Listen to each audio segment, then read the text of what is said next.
If you're over 35 and you have been blaming yourself for failing diet after diet, you can stop right now. It was never your fault. The truth is, most diets were never designed for long-term success, especially not for women that are navigating all those hormone shifts if you've got tons of stress going on in real life.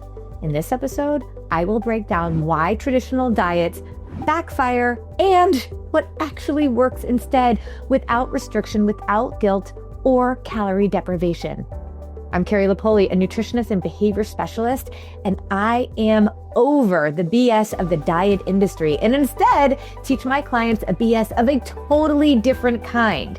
And in today's episode, we're going to dig into exactly the BS you should be following. I'm Carrie Lipoli, nutritionist, award-winning behavior specialist, and unapologetic disruptor of diet culture.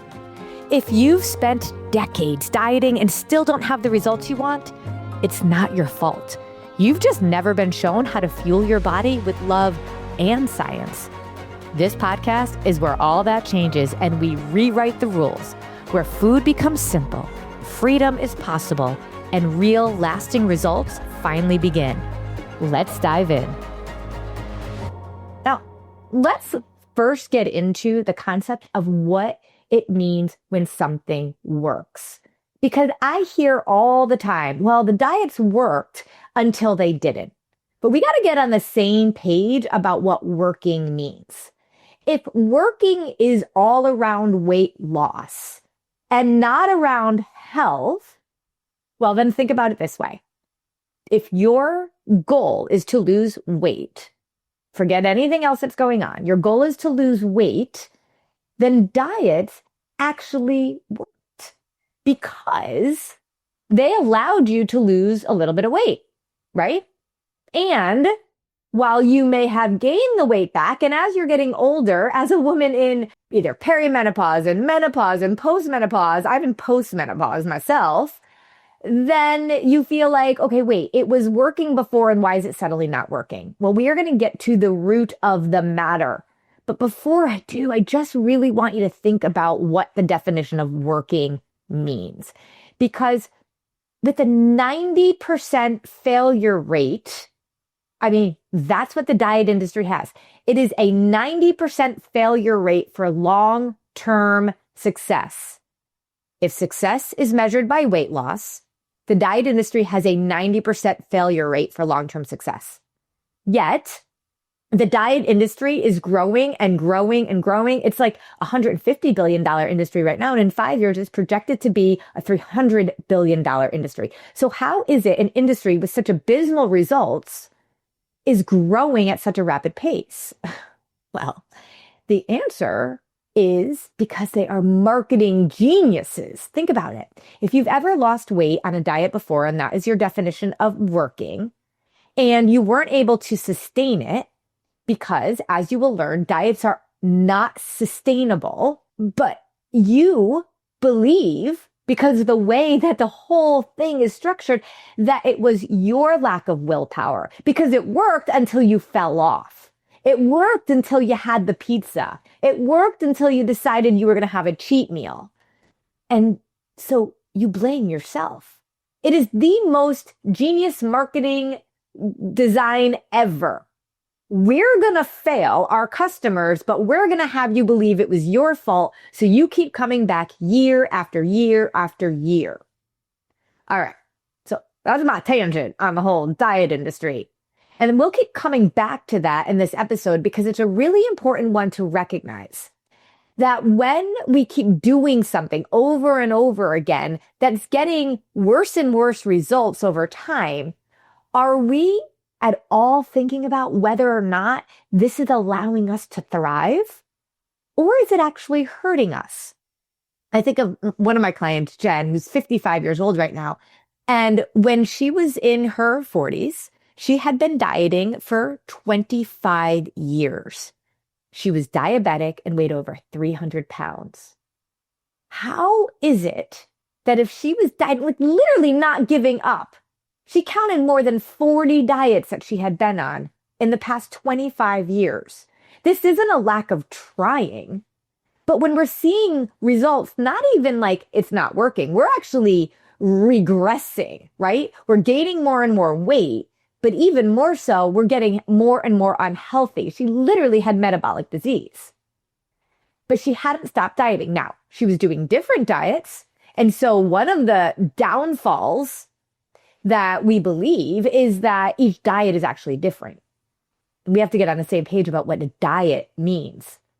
Because a diet, even though they may be called different things, you can call it keto, you can call it intermittent fasting, you can call it calorie counting, Weight Watchers, Jenny Craig, whatever you want to call it, it's always around deprivation, putting your body in some sort of a restriction and deficit. Now, do I think we need to be disciplined in our nutrition? Of course we do. But putting our body at a deficit year after year after year, whether it's a caloric deficit or it's a macronutrient deficit. Think about macros. There's only 3 macronutrients: protein, fat, and carbs. Macro to me means big, important. And when we just say, like we did in the early 90s, we have to get rid of fat, what happened? Well, we put a whole lot of garbage in our food and people started gaining more and more weight, getting more and more unhealthy. Well, now we're cutting out carbs and we are seeing the impact of that. Not only are we, like 93% of people right now are metabolically unhealthy, but yet they don't eat carbs. We need carbs. Carbs give us energy. The problem is we don't know enough about food. We don't know enough about our body. And we keep sitting in the passenger seat of our own airplane. And instead, we need to be the pilot. We keep listening to what all these diet trends are telling us. And we are wondering why by the time we hit menopause, we are in such a bad state. And what's amazing is Jen, who I was just telling you about, when she actually implemented the same exact things that I'm going to teach you today in this episode, she is now literally, she will say this all day long, I am at my optimal health and therefore I am at my optimal weight. She doesn't even know what that weight is. But if you could see Jen, she is at the gym at 4:30 every morning. She is eating all day, every day, doesn't count calories, and has a great relationship with food in her body. If you look at a picture of Jen, she looks 20 years younger than she did when she was in her 30s. It's just absolutely crazy because diets have us believing that if we take in less than we burn, we will lose weight. And if our goal is simply weight loss and it quote unquote worked when we were in our 20s, but we weren't able to stick with it, we believe it was our fault. So we keep doing it over and over and over again. The cycle of yo-yo dieting is really where a massive problem lies. So let's talk about that cycle because here's what ends up happening. So we decide we're going to go on a diet. We cut out macronutrients like carbs, we cut calories, all of that kind of stuff. And then what happens next? Well, our blood sugar ends up dropping, especially when we are restricting. When our blood sugar drops, it's amazing what happens with our body. Our body burns muscles, our hunger and cravings intensify, and our hormones start to get out of whack. Our energy crashes. So then we feel like we don't have enough willpower, but our body's actually talking to us. I need us to think of those symptoms as check engine lights, not just nuisances. Like it's actually things that are telling us, hey, we're holding you accountable right now. It's your body's way of holding yourself accountable. But what do we do? We literally like put the tape on the dashboard when the check engine light is on. We ignore it. We try to power through it. Hunger is our body's way of saying, hey, my blood sugar's low. We need nutrients. But in the dieting world, we just believe we have to muscle through hunger and then our body is going to burn fat. It doesn't work that way. And you know that, right? Because it may have quote unquote felt like that worked when you were younger, but suddenly it doesn't anymore because it wasn't designed for our body to thrive when we did that. And so we have to stop. Like we would never drive our car for a year with the check engine light on, but yet we do that with our bodies. So we have cravings, that we have all this stuff going on. Then we end up feeling like we just don't have enough willpower. We add back in carbs. We go off the wagon. We have a cheat meal, whatever it is, we're off the diet. Because let's be honest, a diet you're on or you're off, right? And then when you overeat, you add carbs back in, you just stop counting calories, you just like go off, your blood sugar then spikes, right? And when your blood sugar spikes, something called glycation happens. And when your body glycates, it means your blood sugar is spiking up. Well, all sorts of things happen. First of all, we store fat. Our body can only use so much glucose, and the excess gets stored as fat. It's actually quite amazing. Our body is our best friend. And it's just doing that to protect us, because if you had all of those, like if you glycated like that and all those free radicals just were hanging out in your system, it would be toxic for you. So our body's like, hey, we're going to store those in some nice little fat cells for us. But in addition, because we're glycating, because our body is kind of going on this like roller coaster, it starts to slow down our metabolism.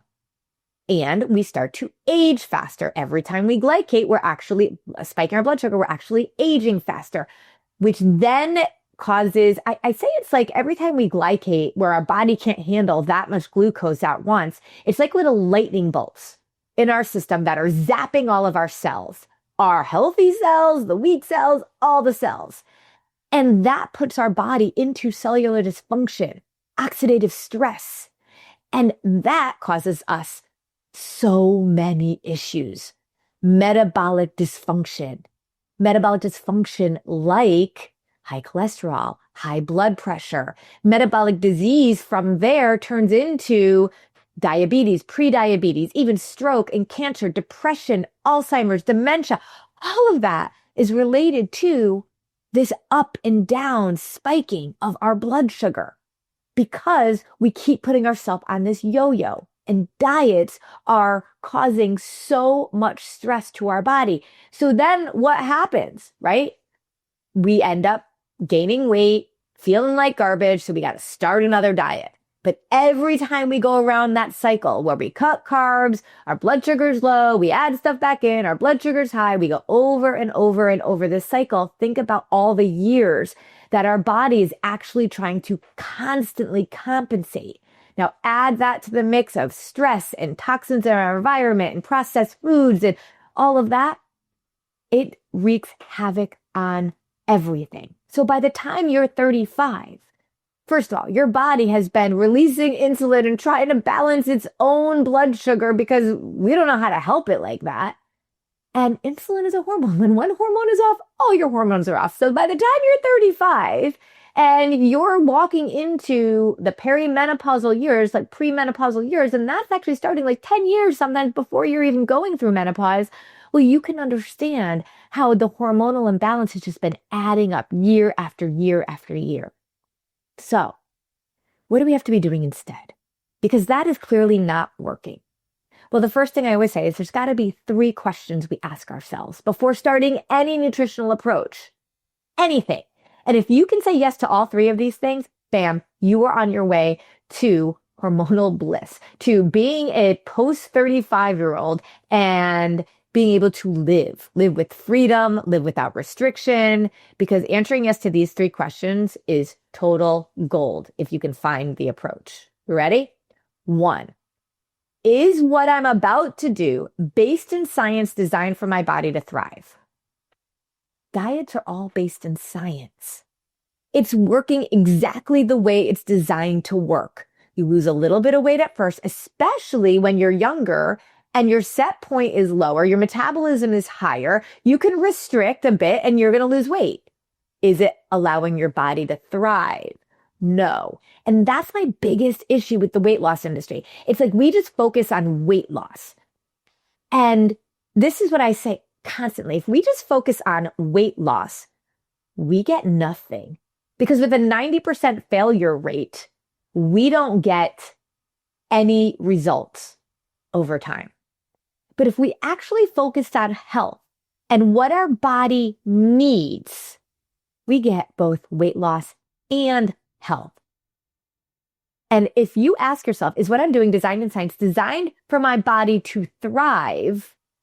That's going to eliminate just about every single restrictive diet out there. Because since name one thing that thrives in a deficit. Name one thing. Nothing.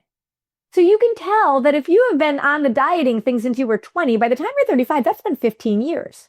My average client in my private practice is about 55 years old, and she will admit that she has been on diets doing that yo-yo for 40 years. The average is 32 years. So 32 years of doing something, you're going to get pretty good at it. And you're going to get pretty good at your body having to adjust over and over and over and over and over again. All right, question number 2. Can I do what I'm doing for the rest of my life? The relationship with your body is like any other relationship. It thrives on consistency, not perfection. Think about a relationship that you have that is really strong, a relationship with your child, your spouse, your best friend, your parents. There is no way you have been perfect, but yet that relationship is strong. My husband and I have been married 25 years, and we are both far from perfect, but we absolutely know that our marriage is strong. If we get in an argument, we're not getting divorced tomorrow. We don't have to be perfect. Why though? What allowed us to build that strength? It was trust. And trust comes from positive interactions consistently over time. So be honest with yourself. How consistent have you been with your body? And if you're 35 or older, my bet is you probably haven't been very. It's not your fault. And I'm tired of the diet industry blaming us for not having enough willpower to be able to stick with stuff. The diets are not designed for our body to be able to do it. But more than that, a diet requires you to be perfect. And the minute you're not, you gain the weight back. Well, wait a minute. A body that's thriving shouldn't just, boom, gain the weight back that fits quickly. It's like the whole thing with weight loss drugs. Like the red flag that I feel like everybody should be waving is the minute you stop taking it, everything goes back to the regressive state it was in. If your body is healing and thriving, you shouldn't get into one argument, change one thing, and bam, be done. Like, that doesn't make sense to me. And so, is it based on science designed for your body to thrive? And 2, can you do it for the rest of your life? You need to be able to do what you're doing for the rest of your life, how you lose weight, how you get healthy, how you show up for yourself. It's not like a one and done. It's not a 30-day challenge. It's not like hard 75 or whatever that is. It's a lifestyle that you can do consistently so you can build trust over time with your body. And the third question, would you let your kids do what you're doing? I just watched the video of this woman who has like 150,000 followers. I think she got like 1 million views on this one video. And it was about the 20-hour fasting window. And she had chart paper and she was going through all the quote unquote science behind 20-hour fasting. I will argue all day long. She was talking about insulin resistance. And I get why she's saying what she's saying, because when we don't understand how to eat in a way that fuels our body and allows our blood sugar to be balanced, the answer is, well, just don't eat.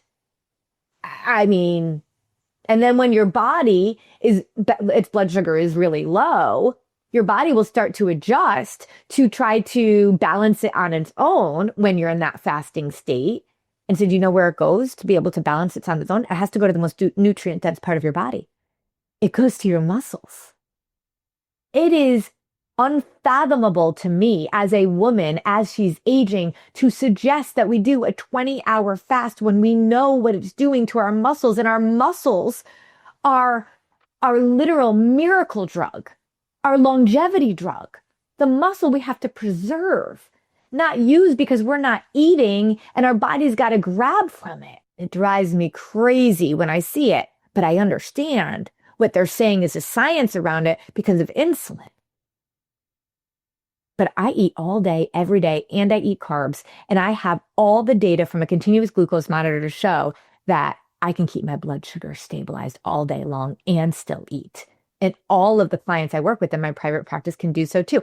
All of the health pros that I train that are certified to be able to teach the approach that I teach, bam, they're all seeing it too. It's just so basic science. But here's the biggest thing. Would you let your kids do a 20-hour fast? Would you let your kids do keto? Would you let your kids count calories? My daughters were 5 and 6 years old when they started talking about calories. Why? because I was talking about calories, because I had a horrible relationship with food, because I looked at food as good or bad, healthy, unhealthy, too many calories. And when I would look at food that I thought was bad, I would say, oh, I can't eat that. Oh, I'm being bad. The guilt and the shame. I swear to you, I never taught my kids how to count calories, but yet they were talking about calories at 5 and 6 years old. And here's the kicker. Everybody, doctors, nutritionists, personal trainers, whenever I tell that story about my kids at 5 and 6 years old, talking about calories, they're all appalled. They're like, oh my gosh, that's terrible. I can see why that would be your kind of like wake up moment. And I look at all now and I'm like, you're teaching women that caloric deprivation, counting and tracking your calories is the answer. Why is it, if it's not okay for our kids to do, at what age is it suddenly okay for us to obsess and restrict? It never is, especially when we know there's another way. My 5-year-old nephew eats to be able to balance his blood sugar. He doesn't know how to count calories. He just understands food and how to listen to his body at 5 years old. My 75-year-old father doesn't know how to count a dang calorie, but he reversed his prediabetes diagnosis by simply understanding about his body and what food does for it, not against it. So if you are over 35, I hope you were realizing, okay, this makes sense as to why I've been struggling for so long. And I have these check engine lights that are crazy right now. Let's talk about some of the check engine lights that you may have. Cravings, weight gain, fatigue, energy crashes, bloat, hormonal imbalances, sinus issues, hair loss, mood swings, UTIs, painful periods, non-alcoholic fatty liver disease, thyroid issues, immune issues, getting sick a lot, acne, inflammation, anxiety, depression, joint pain, brain fog, trouble falling asleep or staying asleep, hot flashes, reflux, migraines, dementia, Alzheimer's, waist size. Like if your waist size is more than 35 inches or 40 for men, that's a check engine light. High cholesterol, high blood pressure, insulin resistance, prediabetes, diabetes. I put that into the same category, by the way. Prediabetes does not mean you are okay. It means it's just basically you're diabetic. Chronic pain, PCOS, infertility, IBS, arthritis, heart disease, cancer, stroke, all of those can all be attributed to a dysregulated blood sugar. And if you have 2 or more of those, then you absolutely do. And if you are over 35, I guarantee you have been on a blood sugar roller coaster for most of your life because we are not taught this in the diet industry. What are we not taught? We are not taught how to fuel our body. We are not taught how to move our body. We are not taught about the pieces of the puzzle that all need to come together. People will say to me, Carrie, just give me a meal plan. I'm like, I cannot just give you a meal plan because if I just give you a meal plan, you are not going to follow it. It's not going to work in your life. It's not going to work on vacation. Like, remember, can you do this for the rest of your life? It can't be a time when life is perfect because when is life ever perfect? And a diet you can only do when life is perfect. But you wouldn't let your kids do it and it's not designed for your body to thrive. So we can't do any more dieting. So, and this is where I talk about how dieting is just a bunch of BS. But the BS that we actually need to be focusing on is blood sugar. Now, there's also the concept of what we believe, our belief systems, and our behaviors, our behavioral science. Those are the other 2 BSs that we have to focus on. But today, I just want to focus on blood sugar. There is something called 6 spinning plates that we need to keep spinning. Think about like plates on a rod, like in a carnival. Think about those 6 spinning plates, okay? All of them impact our blood sugar, every single one of them. Nutrition. We need to be thinking about what we're putting in our body, obviously. I'm going to talk about that in 1 second. Movement, exercise, like strength training. No, Orange Theory is not strength training. Walking is not strength training. Now, do we need to walk? Yes. Do we need to move our body? Yes. Do I want you to do what feels good to you? Yes. But strength training has to be a non-negotiable for women. Has to. And it's so interesting because your body responds so much better to the food and all of your check engine lights when you're strength training. It's just this one thing. It's like this longevity drug. It's like the drug that we actually should be focused on. And it's so much better than a manufactured medication. And yet I can't get people to all do it. So we have nutrition, movement, sleep. Do you realize that one night of dysregulated sleep can impact your body like that of a type 2 diabetic? So if we aren't sleeping well, yeah, that is totally impacting our glucose response. Stress. When I wear a continuous glucose monitor, I could be eating absolutely on point and spike my blood sugar when I am stressed. So stress plays a big part of this. So what did I say? Nutrition, movement, managing our stress, sleep, hydration, and supplementation. And supplementation isn't just about like vitamins and minerals, although those are important. I call it supplements and supplementation, like sauna or sweating. Huge. I put walking in this category because we need to be doing it every single day, like 8 to 10,000 steps a day, or like every 30 minutes doing like 2 minutes of movement. It helps regulate our glucose response. It's so incredible. People always ask me that, okay, what about the food then? Let's talk about the food. So nutrition, we do something we call eating in threes. In fact, it's called, we just name it PFC3, PFC, protein, fat, and carb every 3 hours. What? Carbs? Yes. Protein, fat, and carb, like, yes. Those are the macronutrients that we need. If you've ever like counted macros for the day, it makes me maybe a little less mad than the calorie counting, but it still doesn't take into consideration blood sugar stabilization. You could eat like 350 calories of oatmeal and you're going to spike your blood sugar. Or you could eat 350 calories of turkey, almonds, and an apple, just for an example, and have a protein, fat, and carb, and you are going to keep your blood sugar stabilized, plus getting the nutrients that your body needs, including the amino acids from the protein. Carbs spike your blood sugar. Yes, we know that, but carbs also give us energy. But when we spike our blood sugar, our body needs to over-release insulin to be able to mitigate that spike because our body is amazing at trying to balance its blood sugar on its own. But if you keep putting your body on a blood sugar roller coaster, that insulin has to keep going after the blood sugar spikes to try to mitigate it. And after a while, say after 35, you're going to be tired. Your body is going to be tired. It's like, I joke, it's like, let's say you're a single mom with 10 kids. You're trying to raise 10 kids and you're just exhausted. And if somebody just spills water on the floor, you're like, oh my gosh, I can't do this, right? That's how your body's been feeling for all these years. But let's say like your husband wasn't like some sort of a jerk and just left you. He was a soldier and he was out for war and he's back and he's going to help. That's like what happens when you actually fuel your body correctly with food in a way that makes it sing and thrive. And so your husband's like, I am here to help you with these 10 kids. And so it may take a minute before you guys get in a rhythm, but once you do, somebody could spill milk or ice cream or whatever it is. And you're just like, you know what? It's okay. I got it. Because you're not as tired anymore. That's what happens when you come alongside your body and work to eat in a way that actually helps to balance its blood sugar, that you live in a way that actually supports blood sugar regulation, and suddenly your body's in balance. You don't have to over-release insulin, which again is a hormone, which impacts all other hormones. You actually can live in homeostasis.